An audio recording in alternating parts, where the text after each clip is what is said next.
Hey, how's it going? Welcome to episode number 32 of Someone Who Isn't Me. My name is Daniel P. Carter. This is my pod, and my guest on this one is Tobias Forge, the creator, songwriter, and frontman of the band Ghost. When they were over here recently for their headline arena shows, I caught up with Tobias at his hotel, and it was the afternoon before the show at Wembley Arena, which was a real big deal, obviously. It's interesting to note that it's only been fairly recently that Tobias has been doing interviews as himself, whereas before, all interviews about Ghost were done by a nameless ghoul, and his identity as the creative force behind the band was fairly shrouded in mystery.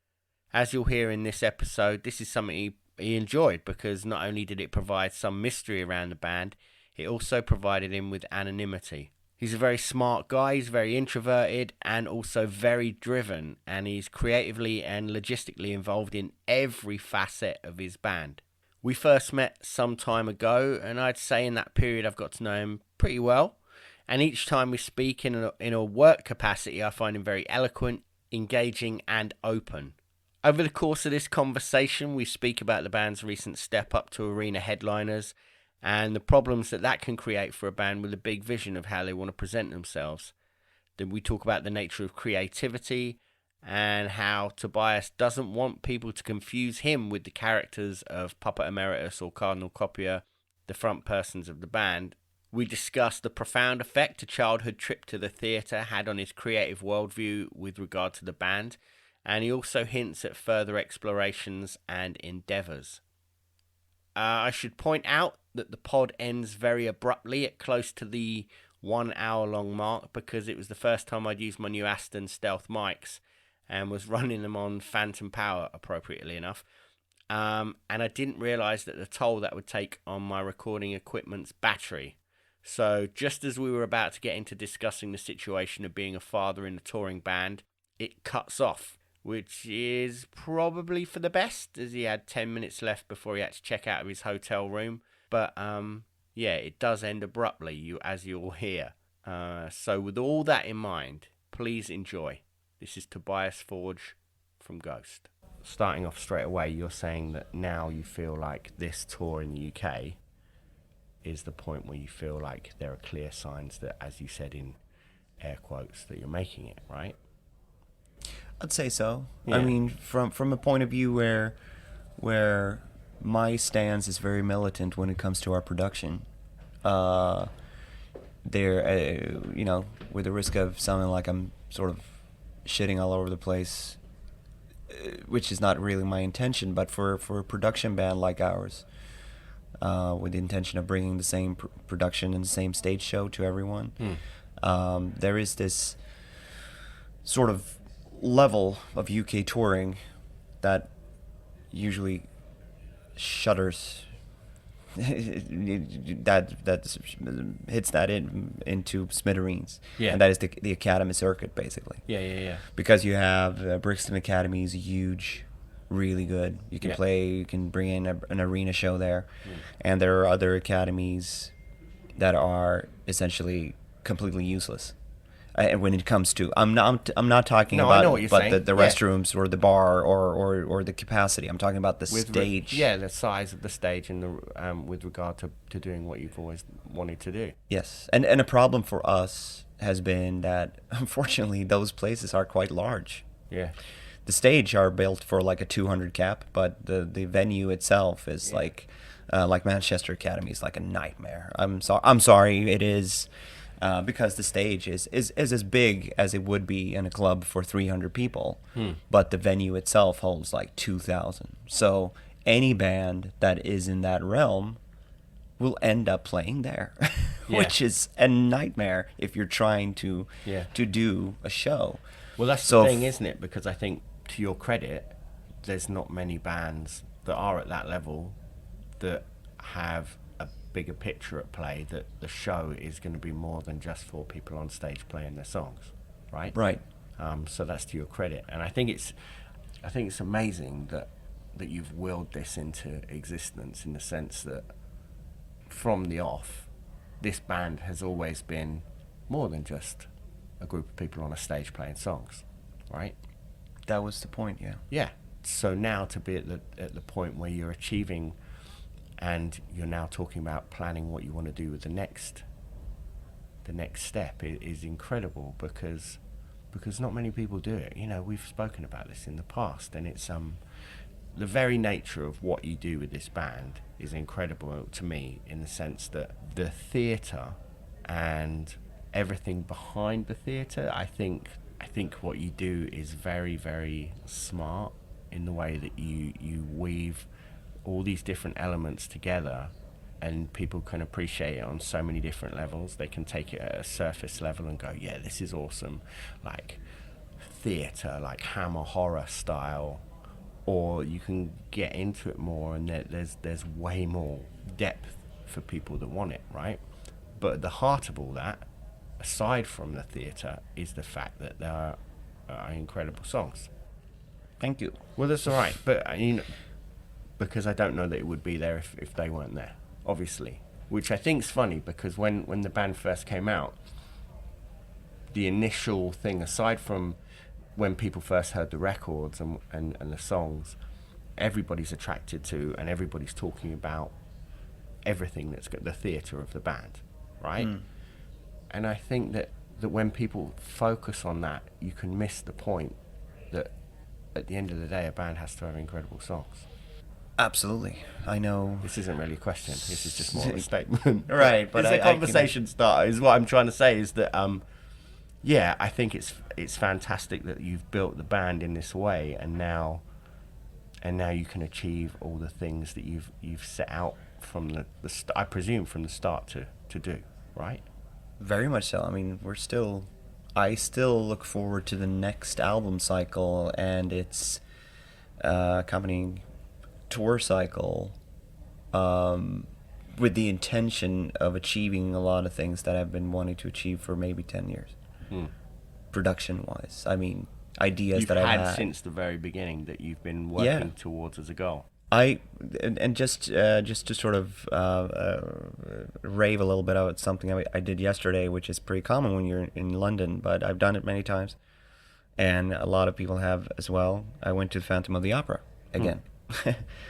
I saw it the first time when I was 13, and I think that is the best musical ever made. I've never seen it, I'll say straight off the bat, so carry on. Oh, please, you have to go see it. I know. It's phenomenal. It's and just to sort of rave about its excellence. It has hits in it, like, you know, Music of the Night.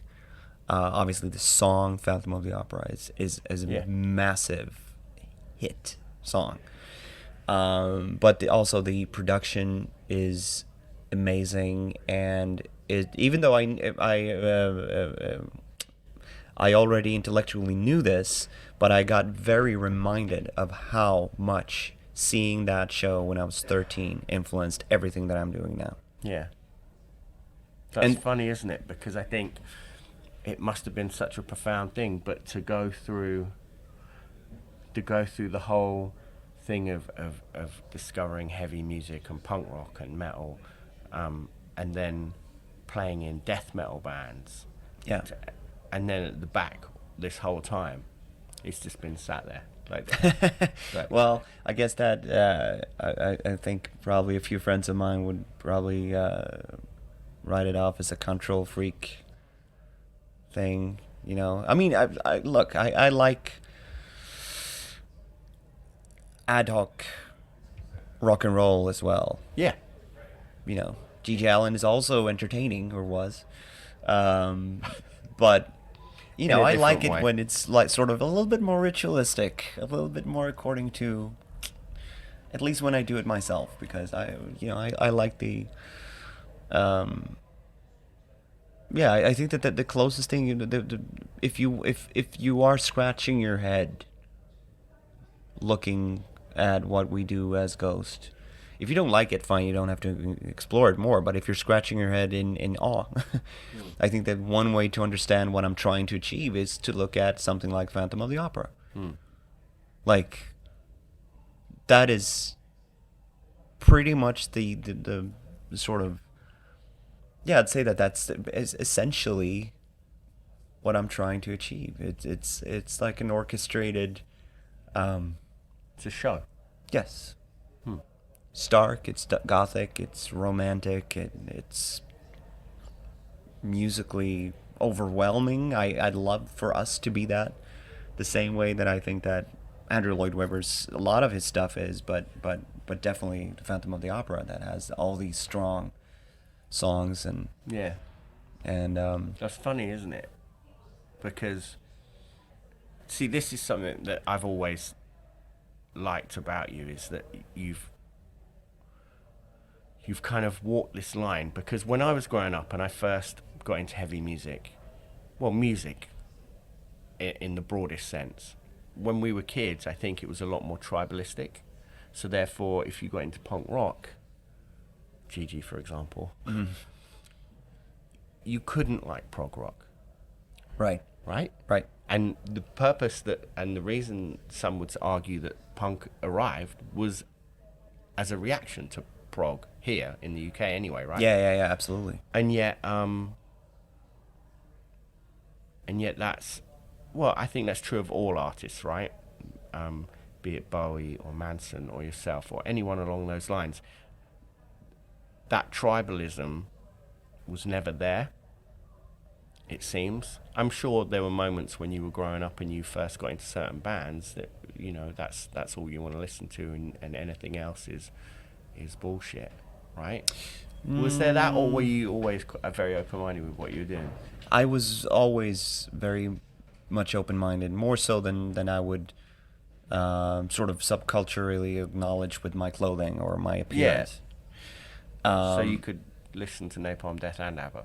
Oh yeah, absolutely. Yeah. And I was always, and this is kind of funny, I guess, now in hindsight, because I always attribute a lot of Ghost's oddities is because I always listen to different kinds of music, which is today in this not so tribal environment where people listen to a lot of different things, and the fusion is sort of accepted.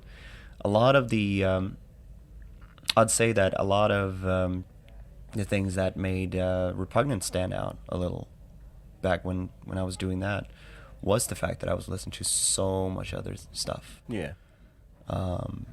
And I remember when we recorded Epitome of Darkness, the studio engineer there, he was older than we were. He was born early 60s, old punk rocker guy. And he was sort of pointing at a lot of my influences, because he was like, oh, I hear the Dead Kennedys riff there, yeah. And I hear that. You listen to him, because he was like schoolbook example of an old punk rock, so we could sit there and talk about The Damned and you know, all that stuff.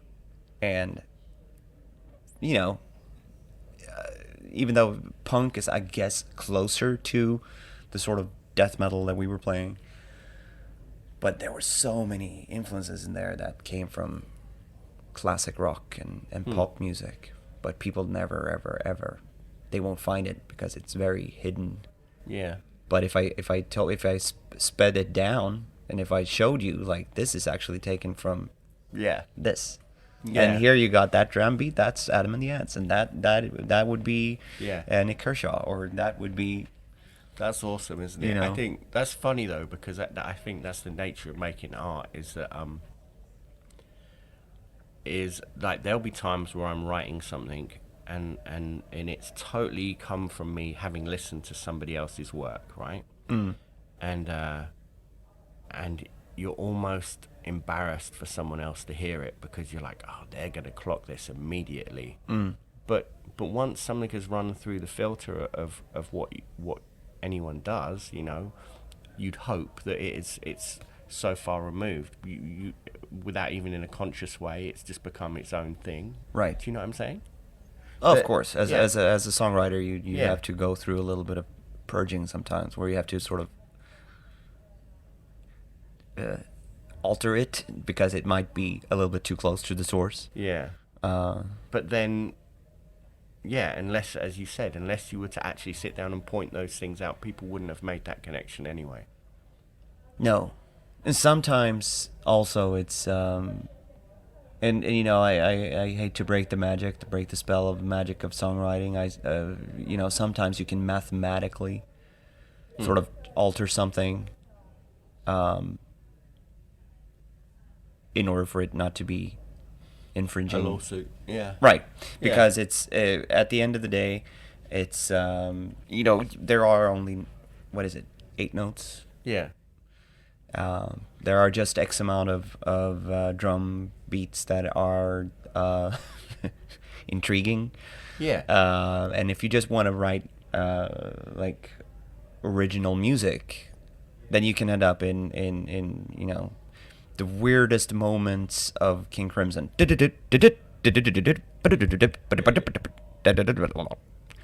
original, but it's fun if it's done by Fripp for a half a minute. You have to sort of,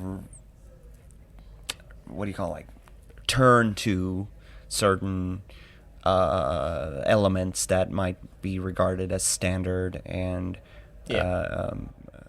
well, this is the thing with art, right? I think that to view music as art, which it is, and yet the problem with that is, from a visual artist perspective, right?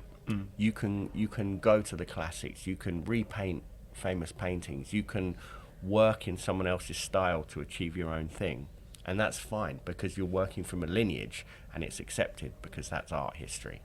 But within music, because we are constantly surrounded by music, it's almost devalued from its point of being art, I think.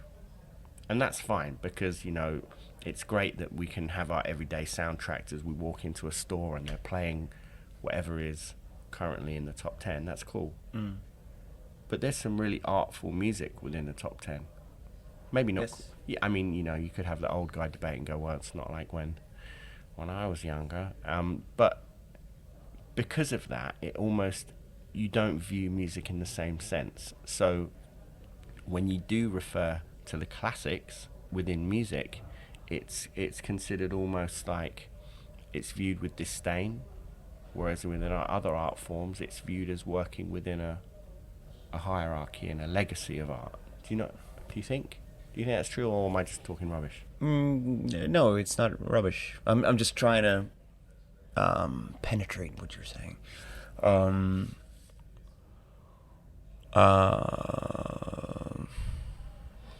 I think there's a fine line, obviously, between paying homage and plagiarism. Of course. Oh, yeah. But I think that what I was getting at, my sort of train of thought was a little bit more that I believe that sometimes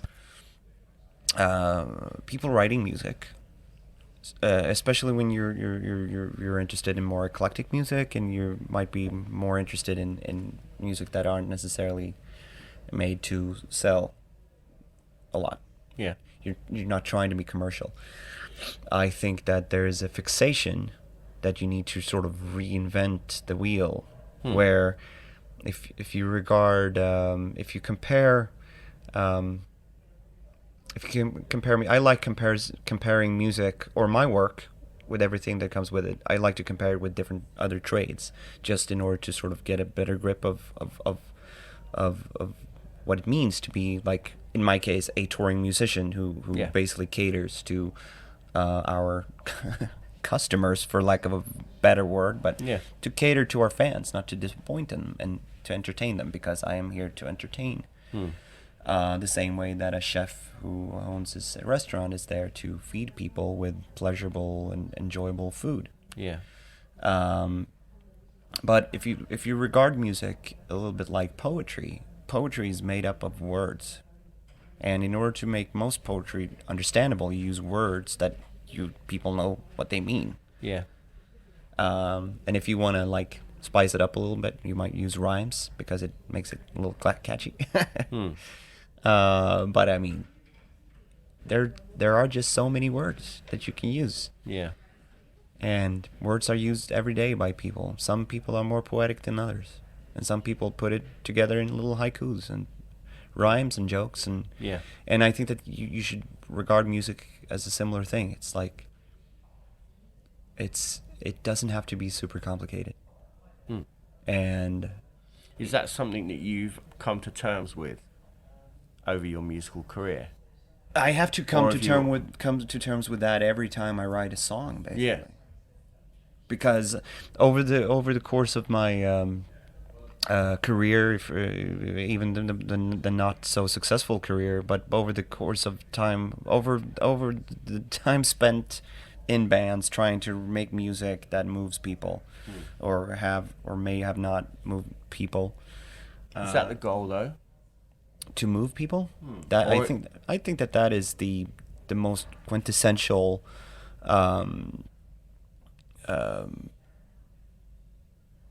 result, like the essence of what I'm trying to do. Yeah. I mean, obviously now I'm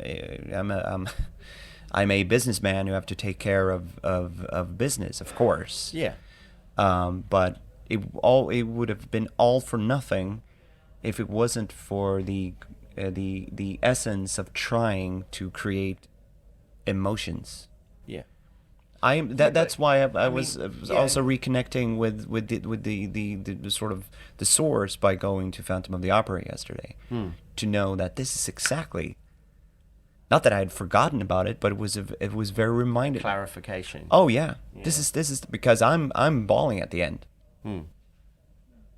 And I'm in awe of the music and the emotions of this and the story and the Phantom, and I fucking hate Raoul. Yeah. He sucks. I don't want to applaud him. Yeah. Poor actor. You know. Sorry, I cut you off. Sorry. No, it's fine. I was just thinking about the kind of the trade-off. Well, no, it's not a trade-off at all, actually, between artistic expression of making things for yourself and being driven to make those things, and the intention of wanting that thing that you make to actually move other people, which I guess they're totally aligned, obviously, but Oh, sorry for cutting you off now. I remember where I was going. Okay, And sorry. what I was getting to. derailing each other's trade. Yeah. Sorry. But I have a hard time keeping, No, me too. thoughts. What I was getting to was that ever since I started playing music, the first records that I really started biting, meaning that I sat with my guitar trying to play, not exactly what they were playing, but I was playing along to the music. And that is one of the reasons why I'm not as much of a guitar virtuoso that I wanted to be, because I always ended up playing my own sort of stuff over other people's music, instead of like biting every Eddie Van Halen lick, that is. And one of the first records that I started doing that to was my first, the first Pink Floyd record that I owned was A Nice Pair, which was the first two Pink Floyd records. Yeah. And a lot of that has colored my writing immensely. Because listening to that and the Doors, stuff like that early on, sort of made me completely aware of the fact that you can write songs that are different to Strutter, that I was also like playing along to. Yeah. You don't have to be in the standard format of and a lot of my writing is very influenced by Pink Floyd and the Doors. So I learned very early on, before I even had a band, that you can transpose the song midway through, like no problem. Yeah.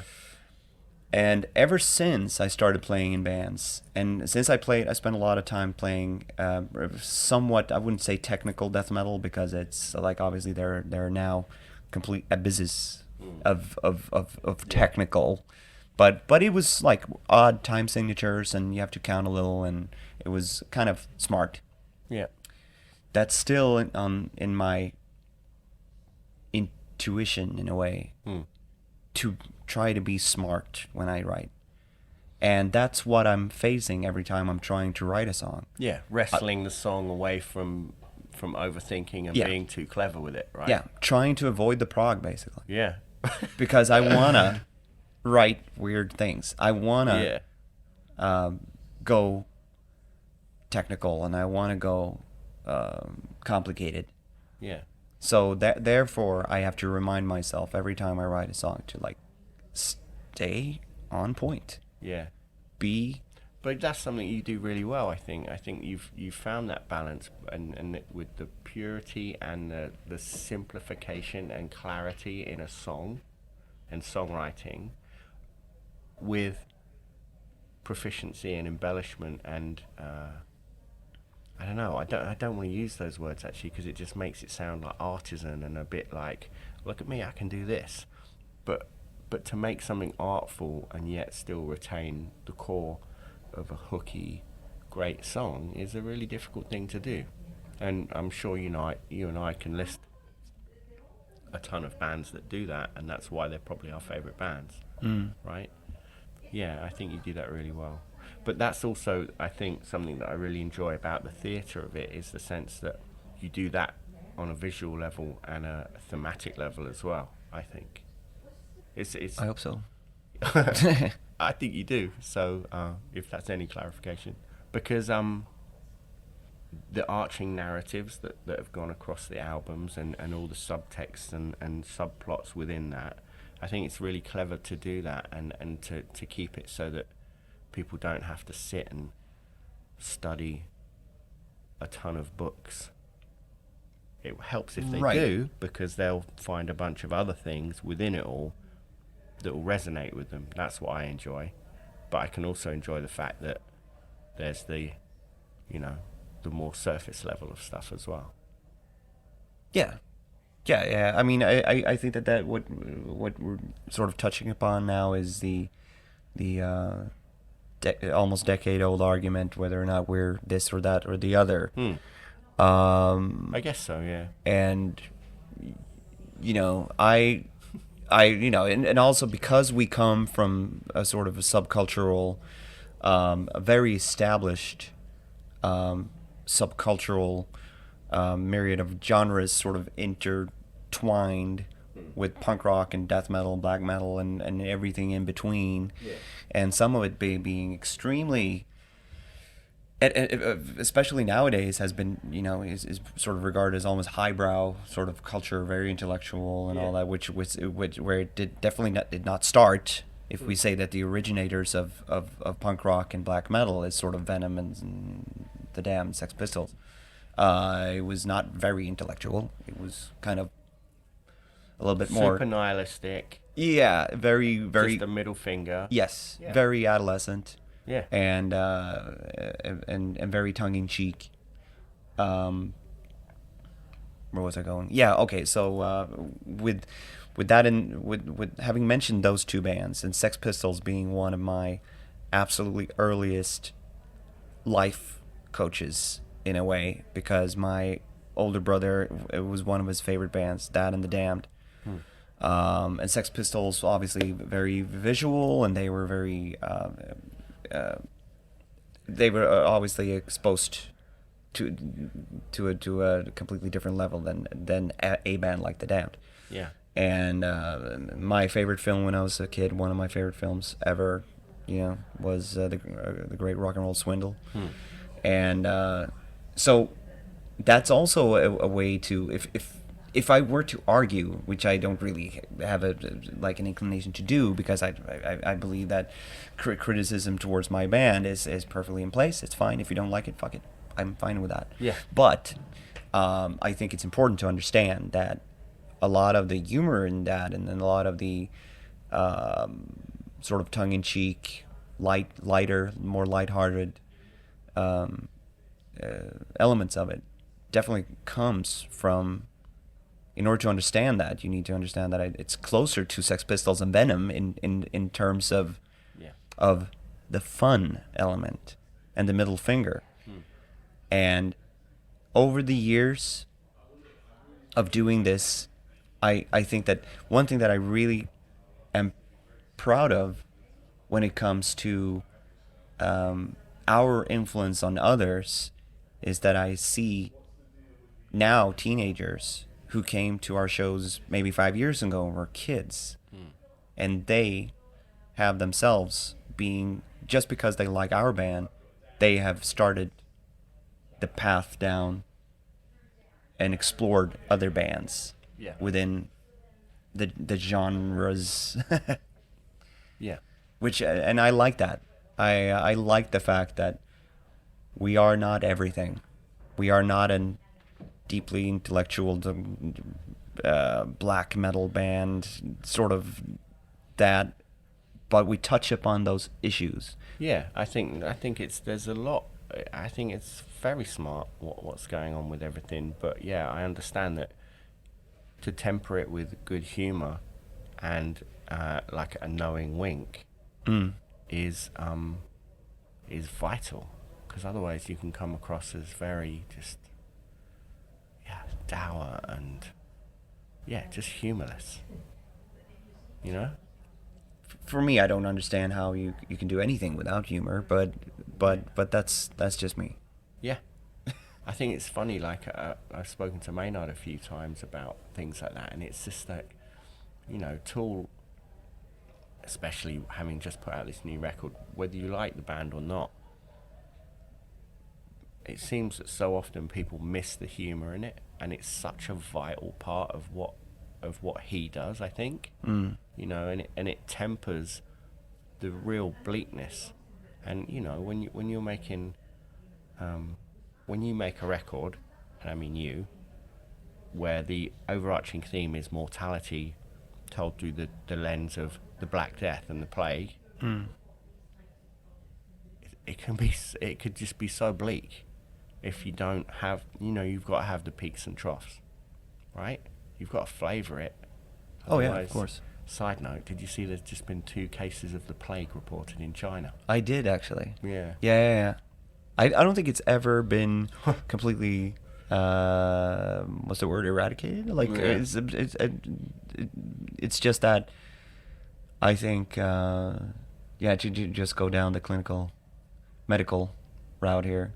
I think it's just one of those diseases that we are now immune to here in the Western world, I believe. I guess so, or at least we can deal with. Yeah. I think it sort of erupts more like a severe flu rather than like a killing. And whereas I know that like the good old days, right? No. It's like it's completely more mainstream now, easily digested.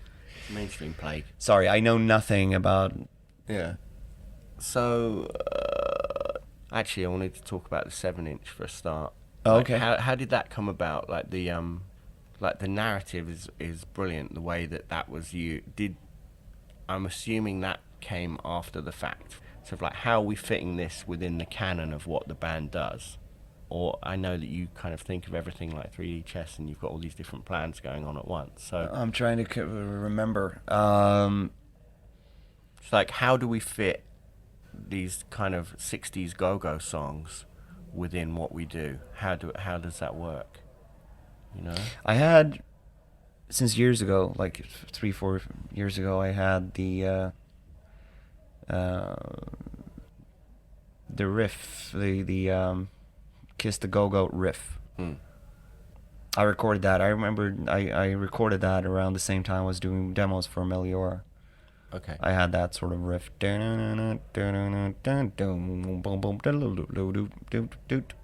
bit.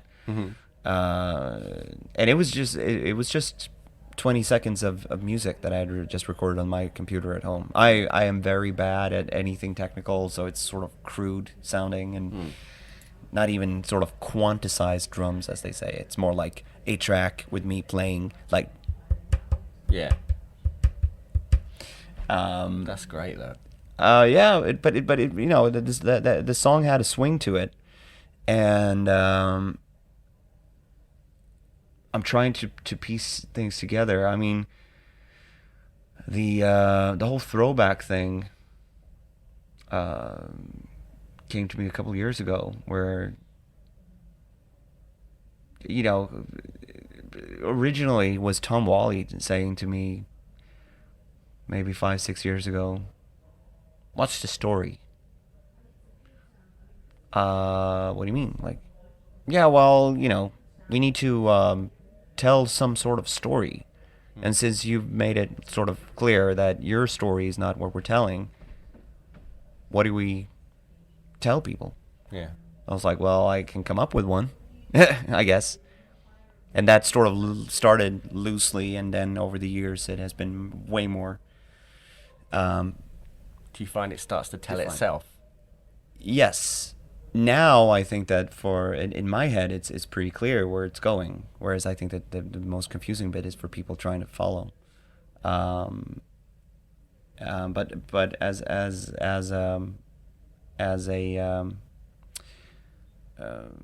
part of figuring out the story, I was seeing that in order to get it like a bigger picture of where Ghost originates from within brackets, and the story behind it, we needed a little bit of a prequel. Yeah. A prequel, in order to tell A flashback. Yes. Yeah.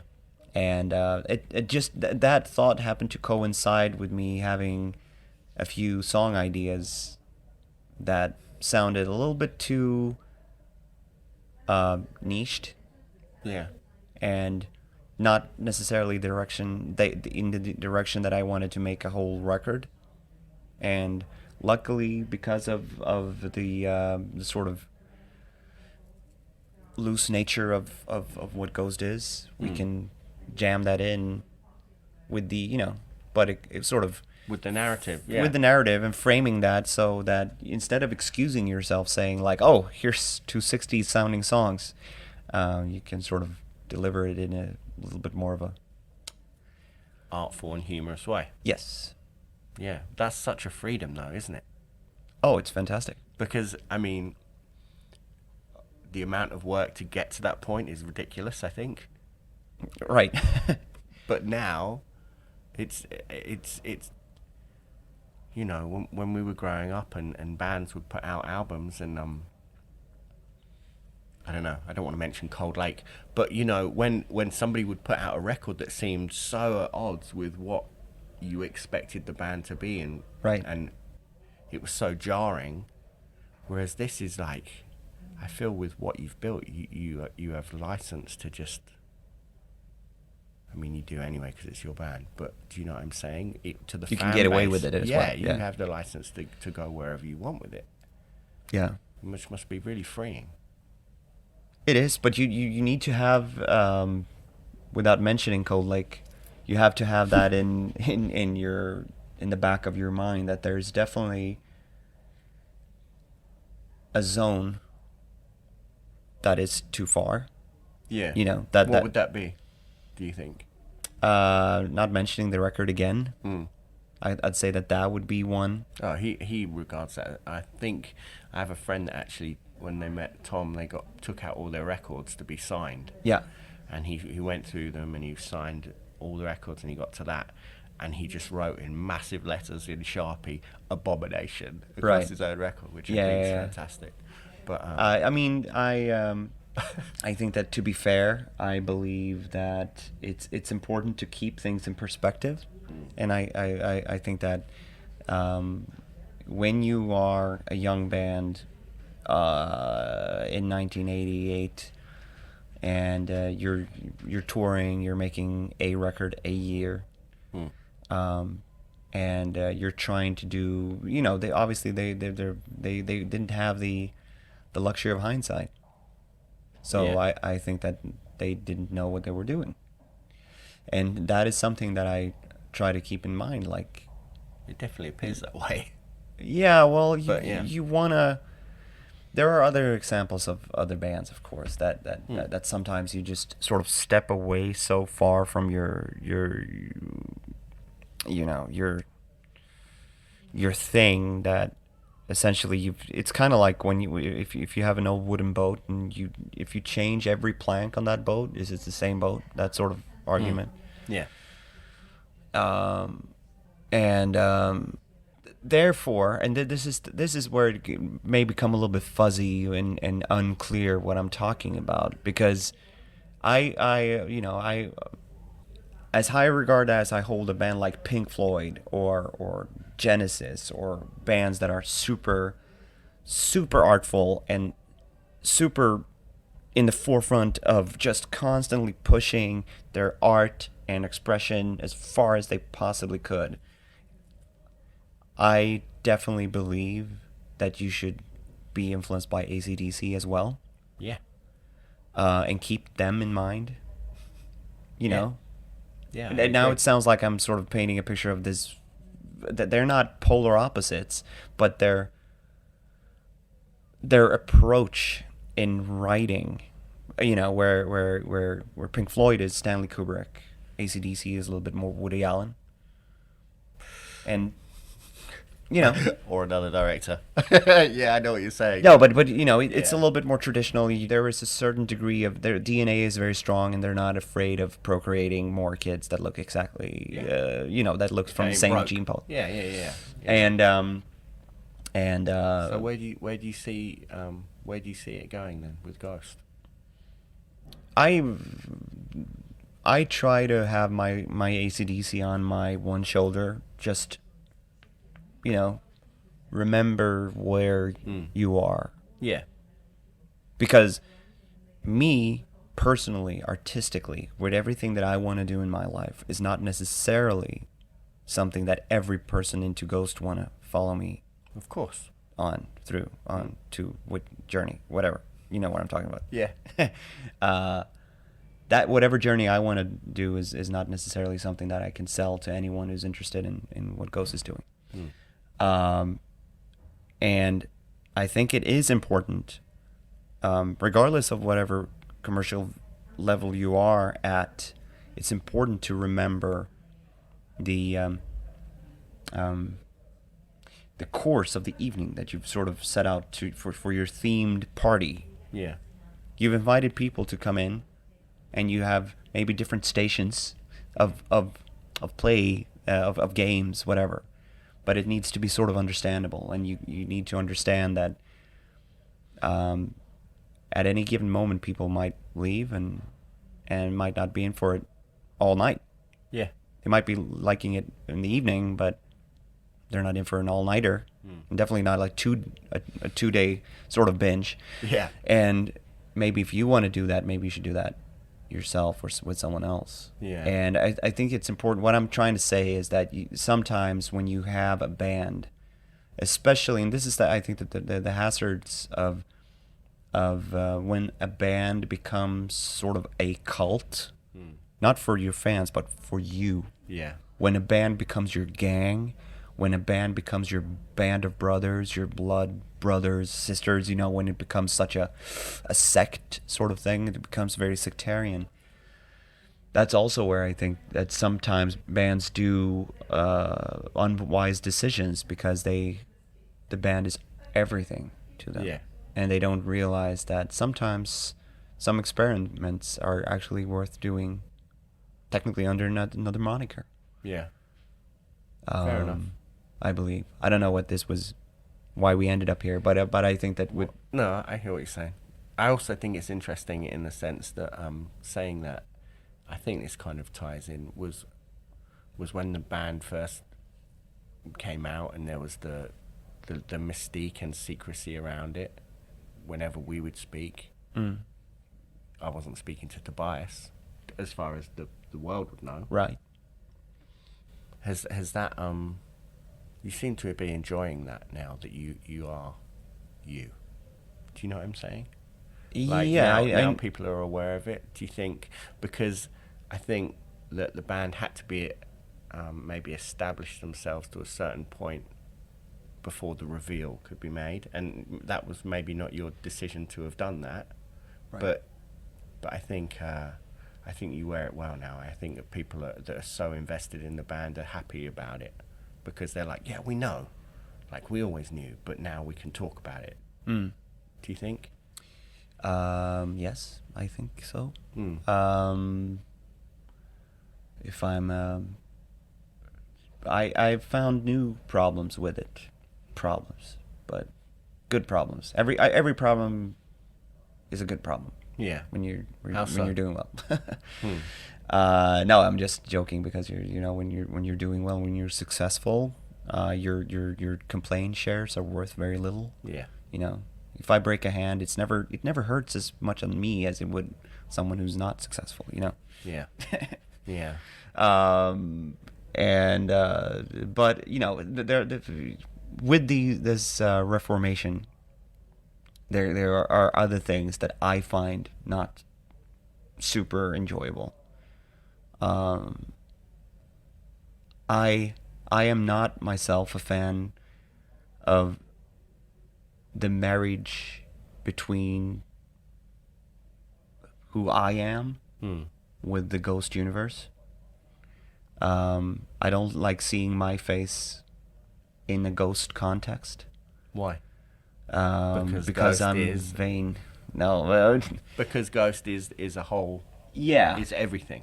Yeah. Is that why? I chose to make Ghost and design it in a way that was something that I wanted to see. And I am not, as much as I like talking and I like talking about things, and I accidentally sort of start talking about myself. I'm not as fixated about I'm not a big fan of watching myself. And I am actually very happy and have been for the last 8 years. I'm very happy that my claim to fame, artistry, is not something that sort of bears is in my with my image. I'm very happy that our lyrics, the songs that we're not singing, is not necessarily directly from my diary, even though there are elements in there. But I was going to say, but there are. There are more than you'd think, but it's not. Yeah, I'm fully aware, but I think that well, that's what I'm saying again about saying to dress things in an artful manner. It's Yeah, it's fun to sort of. Obviously, you have to either way. Most artists, however sci-fi they are, they usually dig where they stand. Yeah. And you will find inspiration from within. So of course, lyrics, and it's not only like songs from Prequel that has been.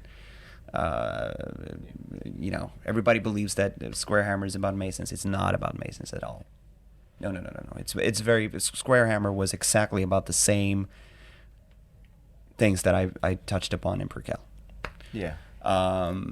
And there are more biographical stuff in other songs as well. But what I'm saying is that I'm really happy that I am not 100% personified artist equal to who I am, whatever. I'm not sort of a Bruce Springsteen sort of type who sings and vocalizes, the street where I grew up, and that biographically tells that story, because regurgitating that every night would have been vomiting. And that's why I struggle with the marriage of me and my persona with my creation.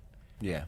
Because when I see, and this is very nice. I mean, we have a ton of very talented fans, and they do make drawings, but then they sort of merge my face with the ghost world, and for me that's just like no. Yeah, but you see why they do it.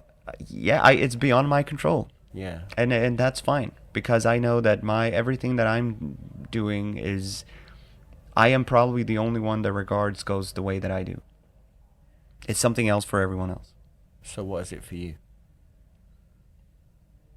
It's just a blur. No, it's yeah. What is it? It's a fantastically elastic box that I'm trying to think within. Yeah. And it's Ghost is still today very much what it was in 2008 or 9 when I decided to put my eggs in that basket. 2009. Because it was the only thing out of my different projects that I had, or projects that I had in mind as well, that made sense because I could view it objectively. And I still look upon Ghost somewhat objectively in a way that I couldn't have done if it was more of a conventional me being on stage singing my songs about my life sort of artist career. Yeah, it's a very magical thing in that sense. I believe so. I believe that you could, like, if you were to look at it in like Peter Lamborn Wilson, like a temporal autonomous zone where it's its own world and existence that exists outside of your life, but it's a means of you organizing things within your life as well, perhaps, or in the LaVeyan sense about building. You know, he very famously had like a bar in the downstairs of the Black House in San Francisco where he had mannequins dressed in 50s clothing, and they would play 50s music. He would play 50s music in there, and he would step into it, and it would be him stepping into a whole other world where he could exist and live outside of his own life somewhat. Right. Would you say that it's a similar thing to that then? Yeah, probably. Yeah. I mean, I that's what I deal with, escapism. Yeah. I've always done that. But that is magic. That is pure magic. Yeah. Well, ironically, I spend most of my time trying to recreate my childhood for some reason.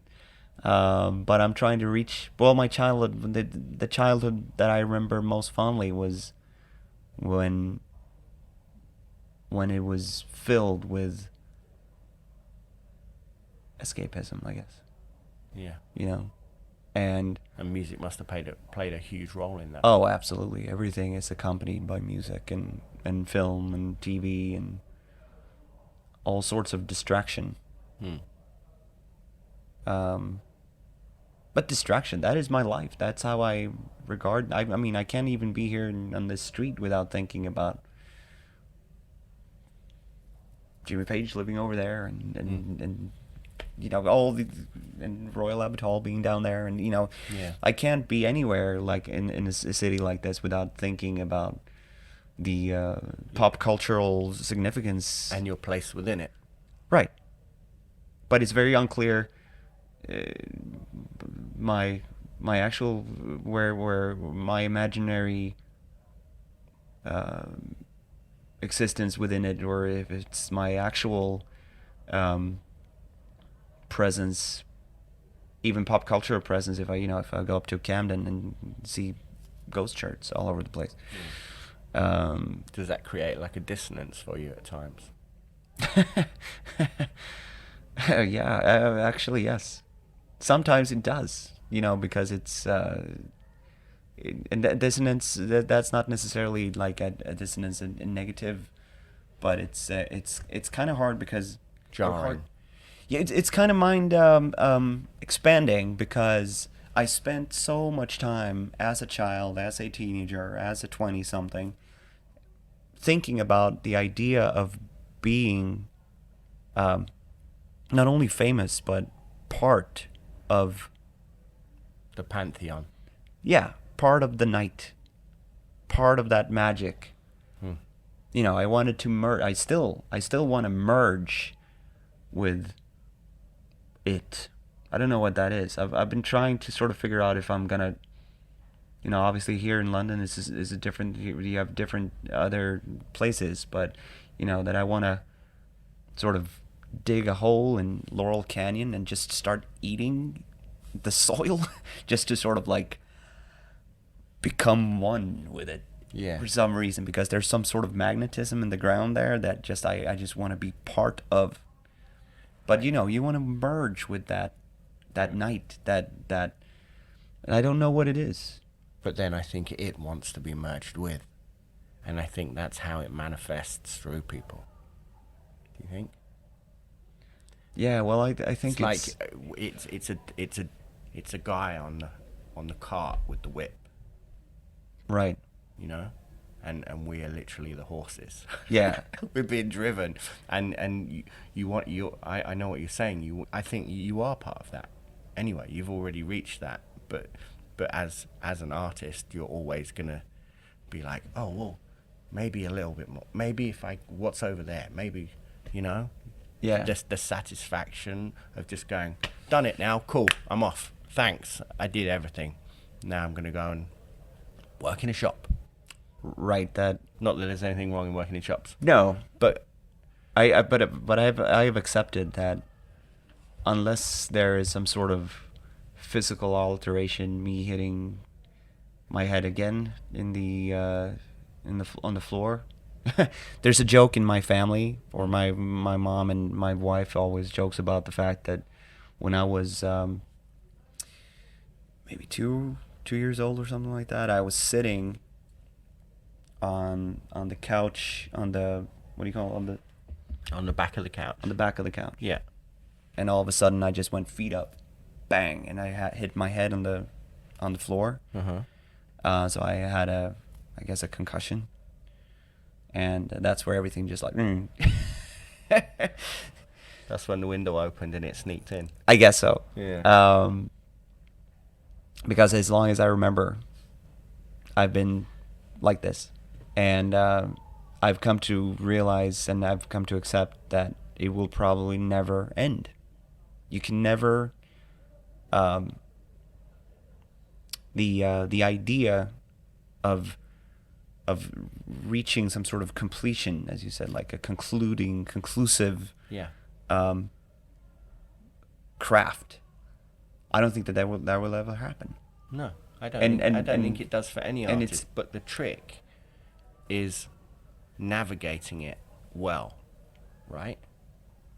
Nick Cave, I always hold up as a perfect example of somebody that has been driven by a muse from the start with Birthday Party, where it was just the reckless, nihilistic, young teenage fury that we were talking about earlier with punk bands. And we were saying, you know, you said yourself that now those things are regarded in very highbrow terms, but he's navigated it so that now he's just put out Ghost Teen, which is a terribly tragic, beautiful piece of art. But it all fits. He wears it all well because he's grown as a person, and as he gets older, no one's turning around and going, "Oh, you can't really do that anymore." You know? I think that's the trick is navigating these things so that you do continue doing it in whichever form, but one is that it's graceful. I don't know. He certainly does it gracefully. Yeah. As a parent of twins as well, you know, my I saw him last year, and it was, I fear almost going into his realm now, just because it's so. Yeah. Oh, God.